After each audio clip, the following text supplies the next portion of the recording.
Kysynkin arvoisalta ministeri Juusolta, mitä kaikkia toimia edistetään nyt pikaisesti hallituksessa, jotta tähän akuuttiin tilanteeseen saataisiin ratkaisuja? Kiitoksia. — Ministeri Juuso, olkaa hyvä. Arvoisa puhemies! Edustaja Wickström on kysynyt tästä kysymyksestä aikaisemminkin muutaman kerran, mutta voin nyt käydä läpi sitä tilannetta, mikä tällä hetkellä on valmistelussa. Ensinnäkin koko ajan kartoitamme tietopohjaa siitä, että paljonko meillä hoitajia on ja paljonko me tulevaisuudessa tarvitaan, jotta osaamme sopivalla määrällä myöskin lisätä koulutuspaikkoja. Me kehitämme koulutuksen rakennetta modulaariseksi sillä tavalla, että siinä on tämä tehdään opetus- ja kulttuuriministeriön toimesta, mutta se niin kuin parantaa toivon mukaan sitä henkilöstön saantia sinne koulutukseen.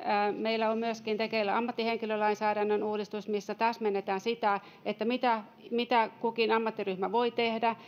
Me käymme läpi esimerkiksi todistuksia ja lausuntoa. Onko pakko kirjoittaa niin paljon todistuksia ja lausuntoja kuin tällä hetkellä? Esimerkiksi psykiatrien työajasta menee tällä hetkellä 50% todistusten ja lausuntojen kirjoittamiseen. Tästä pitää päästä pois ja tähän me tartumme.